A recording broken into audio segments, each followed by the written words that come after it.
सर्व प्रियजनांना ख्रिस्तामध्ये पुन्हा एकदा सलाम.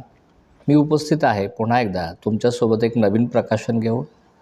खात्रीने या गोष्टी तुमच्यानी माझ्या आध्यात्मिक वाढीसाठी लाभदायक ठरतील याची मला खात्री आहे, कारण तुमच्यामुळे मला आणि माझ्यामुळे तुम्हाला उत्तेजन मिळत आहे याची मला पुरेपूर प्रचिती माझ्या जीवनात मी घेत आहे.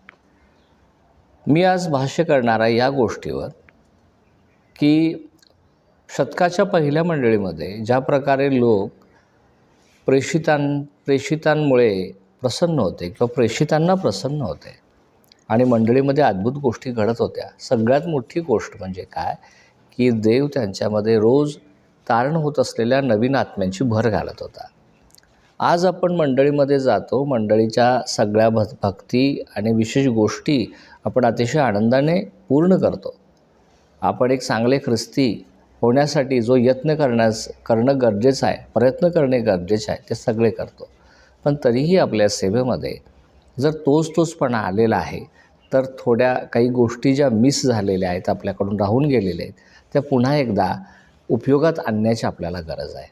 सर्वात प्रथम मला हे सांगायला तुम्हाला आवडेल की ज्या प्रकारे आपलं नातं प्रभू येशू ख्रिस्ताशी असायला हवं, ते नातं तसं आहे का, आणि नसेल तर ते आपण सुधारायला पाहिजे.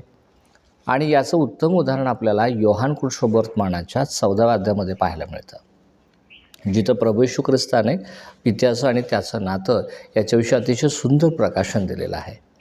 आणि ते प्रकाशन सांगत असताना तो सांगत आहे प्रभू की मी आणि माझा पिता असा वेगळी मुळीच नाही, तर पिता माझ्यामध्ये आहे आणि मी पित्यामध्ये आहे. ज्याने मला पाहिलं आहे त्याने माझ्या पित्याला पाहिलं आहे.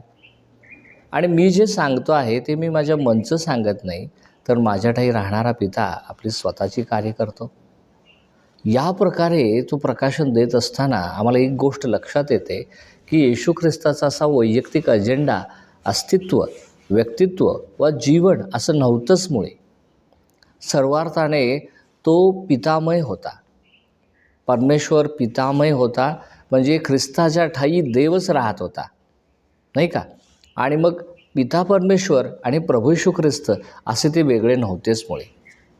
अशाच प्रकारची प्रचिती तुम्ही आणि मी माझ्या जीवनात घ्यायला हवी. ख्रिस्त आणि आम्ही वेगळे असता कामाच नाही. आम्ही ख्रिस्तासोबत नाही, तर त्याच्या पुढची पायरी ती म्हणजे आमच्यामध्ये ख्रिस्त.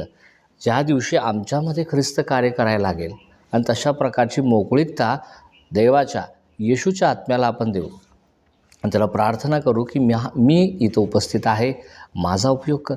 ज्या दिवशी आपण आपल्या व्यक्तित्वाला बाजूला सारून देवाच्या आत्म्याला आपल्या अंतःकरणामध्ये पूर्णपणे विराजमान करू आणि त्याला सांगू की माझ्याद्वारे कार्य कर प्रभू, तो माझ्याद्वारे कार्य कर. देवाच्या अद्भुत गोष्टी घडण्यासाठी तुम्हाला आणि मला वेगळे श्रम करण्याची गरज नाही. ज्या प्रकारे आपण विश्वासाच्या द्वारे तारण प्राप्त केलं आहे, त्याच प्रकारे मंडळीमध्ये अद्भुत गोष्टी घडून याव्या अशी तुमची इच्छा असेल आणि आपल्या प्रिय सगळ्या कुटुंबियांची, जे ख्रिस्ती कुटुंबियांची इच्छा असेल की आम्ही नित्य परमेश्वराचे अनुभव घेणारे व्हावेत, तर प्रियानो, एक आपुलकीचा, एक प्रेमाचा सल्ला मी तुम्हाला देऊ इच्छितो. तो हा की आपण फक्त देवासाठी उपस्थित राहूया.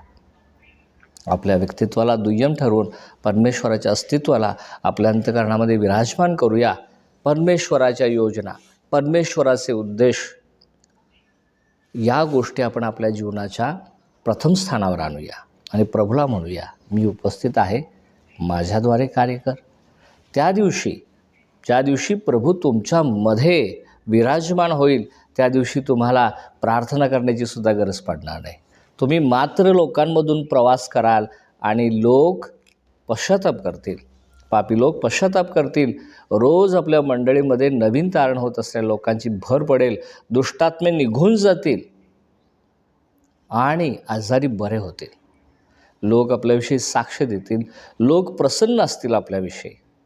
आणि अशा प्रकारे जर आपण रोज आणि रोज येशू ख्रिस्ताच्या आत्म्याची अनुभूती घेत राहू, तर याच्यासारखं परमसुख ते काय आहे.